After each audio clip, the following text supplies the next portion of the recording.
किया है। सीएम से अखिलेश, मुलायम और मायावती पीछे हुई हैं। यूपी में लंबे समय तक कार्यकाल वाले सीएम बने योगी और योगी के नेतृत्व में पार्टी की दूसरी बार सरकार बनी है। नोएडा ना जाने का भ्रम भी सीएम योगी ने तोड़ा था। नोएडा जाने से कुर्सी चली जाने का मिथक भी तोड़ा। तो एक नया रिकॉर्ड सीएम योगी आदित्यनाथ ने अपने नाम किया है। योगी के नेतृत्व में दूसरी बार सरकार बनी भारतीय जनता पार्टी की और ऐसे में उन्होंने कई भ्रम तोड़े। कहा जाता था कि नोएडा जाने से कुर्सी चली जाती है, लेकिन इस मिथक को भी सीएम योगी आदित्यनाथ ने तोड़ा।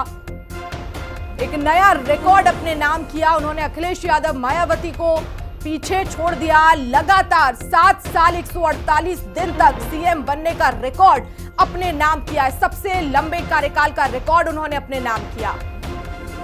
और इसी खबर पर ज्यादा जानकारी के लिए सहयोगी विक्रम इस समय मेरे साथ लाइव जुड़ गए हैं। विक्रम, एक नया रिकॉर्ड सीएम योगी आदित्यनाथ ने अपने नाम किया है। जी देखिए, बिल्कुल साफ तौर पर सबसे ज्यादा दिन तक मुख्यमंत्री रहने का रिकॉर्ड मुख्यमंत्री योगी आदित्यनाथ ने बनाया है। अभी तक की जिस तरीके से अखिलेश यादव, मायावती, मुलायम सिंह यादव, ये सब लोग लगातार जिस तरीके से उत्तर प्रदेश में मुख्यमंत्री की कुर्सी पर काबिज रहते थे, लेकिन कभी भी इतने लंबे समय तक 7 वर्ष 148 दिन तक की कोई भी लगातार मुख्यमंत्री की कुर्सी पर नहीं रहा है। और ऐसे में मुख्यमंत्री योगी आदित्यनाथ लगातार पूरे प्रबल अपने कामों के आधार पर पूरी तरीके से उत्तर प्रदेश का नेतृत्व लगातार कर रहे हैं और साफ तौर पर एक बड़ा रिकॉर्ड मुख्यमंत्री योगी आदित्यनाथ के द्वारा बनाया गया है। साथ ही साथ अगर कहा जाए कि 8वीं बार विधानसभा में झंडारोहण करने वाले भी पहले मुख्यमंत्री योगी आदित्यनाथ उत्तर प्रदेश के बने हैं। अभी तक की चाहे वो अखिलेश यादव की बात हो, मुलायम सिंह यादव की बात हो, मायावती की बात हो, राजनाथ सिंह जी की भी बात कर ली जाए, वो उत्तर प्रदेश के मुख्यमंत्री रहे हैं, तो वो उतने दिन तक की और इतनी बार ध्वजारोहण करने का रिकॉर्ड आज तक की किसी भी मुख्यमंत्री के नाम नहीं रहा है।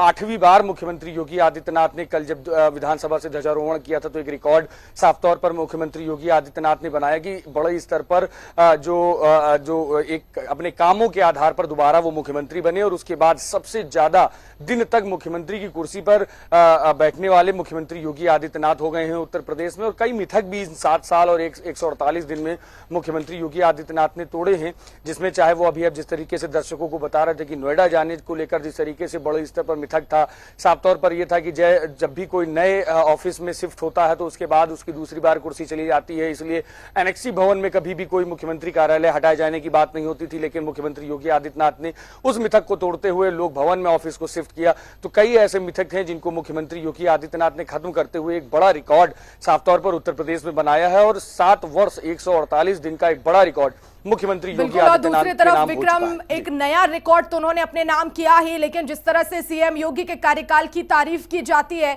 चाहे वो जीरो टॉलरेंस की नीति हो या फिर लॉ एंड ऑर्डर एक मजबूत स्थिति में है, तो जाहिर तौर पर यह रिकॉर्ड भी उन्होंने अपने नाम किया कि उत्तर प्रदेश में अब क्राइम जो है वो कंट्रोल में है। देखिए, बिल्कुल साफ तौर पर शायद यही कारण है कि दूसरी बार जब मुख्यमंत्री योगी आदित्यनाथ जनता के बीच में गए, योगी 2.0 के लिए जनता के बीच में गए, तो साफ तौर पर लोगों ने बड़े स्तर पर भरोसा किया और दिल खोलकर मुख्यमंत्री योगी आदित्यनाथ का स्वागत किया और दोबारा से उनको मुख्यमंत्री के तौर पर चुनकर मुख्यमंत्री की कुर्सी पर बैठाया। तो ये कहीं ना कहीं जो काम चाहे वो मुख्यमंत्री के द्वारा किए गए हैं, जनता के हितों के लिए जो काम लगातार मुख्यमंत्री योगी आदित्यनाथ के द्वारा किए गए हैं, चाहे वो स्वास्थ्य सेक्टर की बात कर ली जाए, हेल्थ सेक्टर में जिस तरीके से कोरोना काल में खुद मुख्यमंत्री योगी आदित्यनाथ जनता के बीच में उतरे हुए थे, जहां सब लोग अपने घरों में बैठे हुए थे, सोशल मीडिया पर केवल अपनी राजनीति कर रहे थे, वहीं पर उत्तर प्रदेश की जनता के लिए लगातार मुख्यमंत्री योगी आदित्यनाथ घर घर तक पहुंच रहे थे। कोरोना काल में हर एक व्यक्ति से मुलाकात करके कैसे दवाइयां समय पर पहुंचाई जा सके, किस तरीके से लगातार काम हो सके, उसकी जांच कर रहे थे। शिक्षा व्यवस्था की बात कर ली जाए, शिक्षा व्यवस्था की जो सेक्टर है उसको जिस तरीके से बड़े स्तर पर बढ़ाया, सरकारी स्कूलों की दशा को जिस तरीके से सुधारा, वो सबसे बड़ी उपलब्धि मुख्यमंत्री की रही है। कानून व्यवस्था की बात करें तो पूरे देश में एक नजीर है कि जिस तरीके से उत्तर प्रदेश में कानून व्यवस्था को सुव्यवस्थित करने के लिए मुख्यमंत्री योगी आदित्यनाथ ने काम किया। इंफ्रास्ट्रक्चर की बात कर लें, इन्वेस्टमेंट की बात कर लें, जो इस उत्तर प्रदेश में कभी भी कोई इन्वेस्ट करने के लिए नहीं आया करता था, एक डर लोगों में मन लगा रहता था कि उत्तर प्रदेश में इन्वेस्ट करेंगे तो पैसा डूब जाएगा, उस चीज को खत्म करते हुए, एक मिथ को खत्म करते हुए मुख्यमंत्री योगी आदित्यनाथ ने उत्तर प्रदेश में सबसे ज्यादा निवेश करने वाला प्रदेश बना दिया और उसके बाद अब 1 ट्रिलियन इकोनॉमी की तरफ लगातार उत्तर पड़ रही। तो कई ऐसे काम हैं गरीबों के लिए लेकिन आवास विक्रम, बनाए जाने को अब लेकर उत्तर ये प्रदेश भी पूरे निकल देश कर में सबसे सामने आ अव्वल रहा है। क्योंकि लगातार रिकॉर्ड तो उनके नाम है ही, लेकिन कहीं ना कहीं अब चुनौती भी है क्योंकि आने वाले समय में उपचुनाव भी है और लोकसभा चुनाव के हमने नतीजे देखे। 2027 को लेकर तमाम विपक्षी पार्टियों ने अपनी कमर कस ली है। जाहिर तौर पर चुनौती योगी आदित्यनाथ के सामने भी है। और देखिए बिल्कुल साफ तौर पर चुनौती है, लेकिन सबसे बड़ी बात यह है कि देखिए लोकसभा चुनाव के एजेंडे दूसरे होते हैं और जब प्रदेश के चुनाव होते हैं तो उसके एजेंडे दूसरे होते हैं। तो उन एजेंडों में पूरी तरीके से मुख्यमंत्री योगी आदित्यनाथ कहीं ना कहीं सेट हैं और शायद यही कारण है कि उन्होंने वो रिकॉर्ड तोड़ा कि कभी भी एक मुख्यमंत्री उत्तर प्रदेश में रिपीट नहीं होता है। वो उत्तर प्रदेश में दोबारा मुख्यमंत्री बने और भारी बहुमत के साथ मुख्यमंत्री बने।